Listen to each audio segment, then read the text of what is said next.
Not bad for being in the low 30s. So if we have the hood propped up in its normal position, Sage keeps hitting his head on it. So he keeps finding new and interesting things to use to prop the hood up. I don't know what that is, but it looks like it's built for... It's a clothesline, I'm pretty sure, but... Well, it works, doesn't it? Yeah, I'm going to let you stand underneath of that. Sure. I've already hit my allotted number of concussions. Well, I clocked my head on that thing, man. I'm doing it. So we heard another air leak here in the dash, and this is the hose that feeds the air pressure gauge. It's not in very good shape. Actually, with no effort, broke it off trying to get it apart. So this end of the fitting down here, as you can see, isn't the best. So I put a wrench on it, angled wrench right there, tried to get it to come loose. It wouldn't do it. And I had already started to round the edge off with that angle wrench. Just the way it was sitting in there, that was about the best option I had to try to get on it with. So when that failed, another tool from Nipex I have, I would never leave home without, are my Cobras. So they may look like channel locks, but I'm telling you, these jaws bite harder than any pair of pliers I've ever used. They're amazing. So put those on there. You see where they've dug in, and they just twisted this thing right out of there. No effort. So next trip into town, we'll get this hose remade real quick and keep moving on.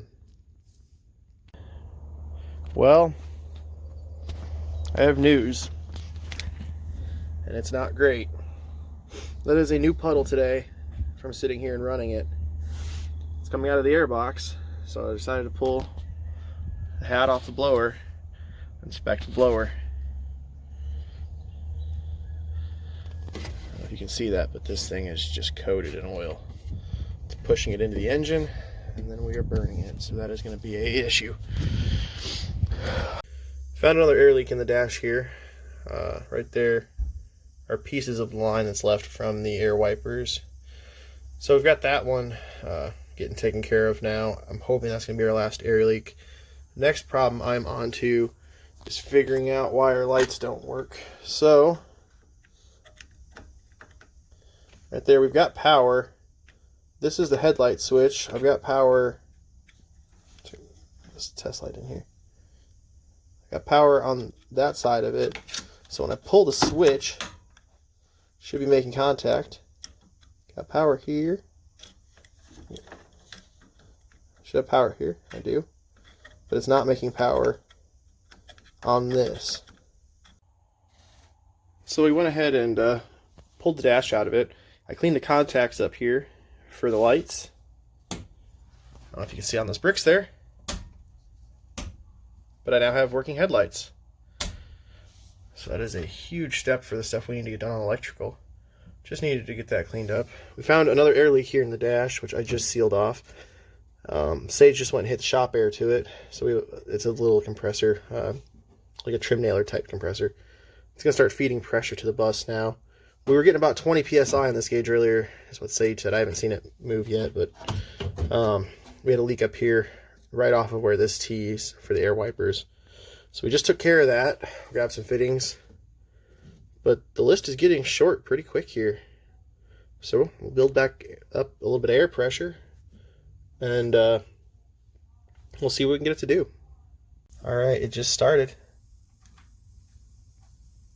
We're getting air in the dash.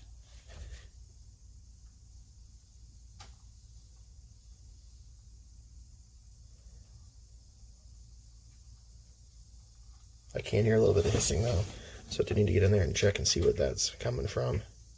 So we got quite a bit of the wiring figured out today.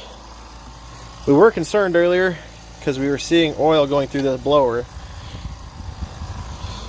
But I talked with Dad a little bit about it, talked to Sage, and we're going to try to take this tomorrow and keep an eye on the oil consumption, how much it's using. The emergency shutdown flap does work. If it does try to run, we can stop it. It's not ideal, but Sage wanted to try to get this thing closer to home and not have to make another trip all the way down here.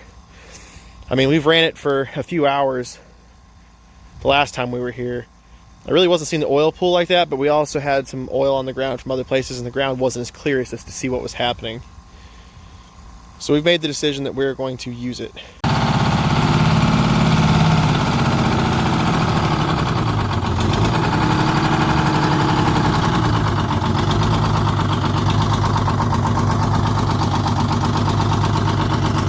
want to start bringing it my way?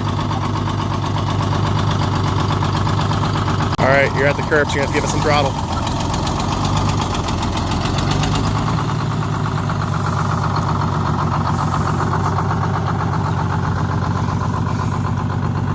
Keep coming back.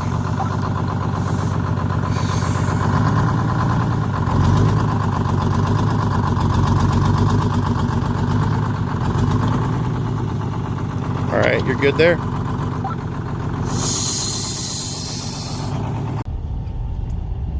All right, here we go. This is going to be our first run around the block this trip. We'll see how it does.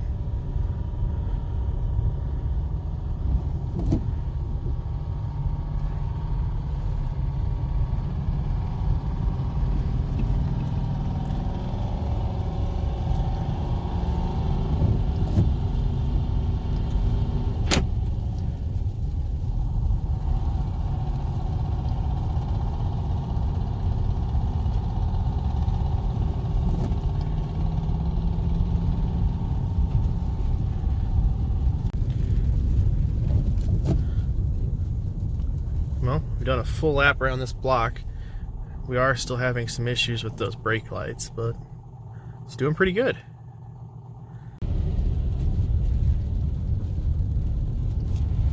Going for another lap around here. Everything went pretty decent the first time.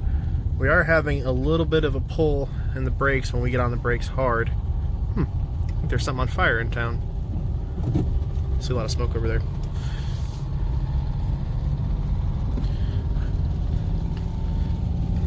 Seems to be doing pretty good though. Last time we didn't even make a full lap before we had issues and couldn't keep going. We're already on lap 2. We've got rain that moved in here, as you guys can see though, and it's not going to let up for the rest of the night. So I think what we're going to do is, if we're pretty confident... 2/3 of the way down this next straightaway. Alright, so if we're pretty confident on it tonight, we'll probably get those brake lights fixed up in the morning and start heading back. At least try to get it closer. And yeah, what he just called out there was he's going to do a brake check on it here. Those brake lights aren't working again yet, so whew, that thing is smoking. He's calling out those brake checks to me, so I know what's going on. Let's get those brake lights addressed tomorrow, but I don't want to lay right now in the water and the mud and fix the wiring on those. Alright, we're on lap 3. This thing is just going along, no problem. Stopping good, it's turning good. Temp gauge is working. I've got 160. Apparently the temp gauge is working. Oil pressure gauge is working. We got a working air gauge on the dash.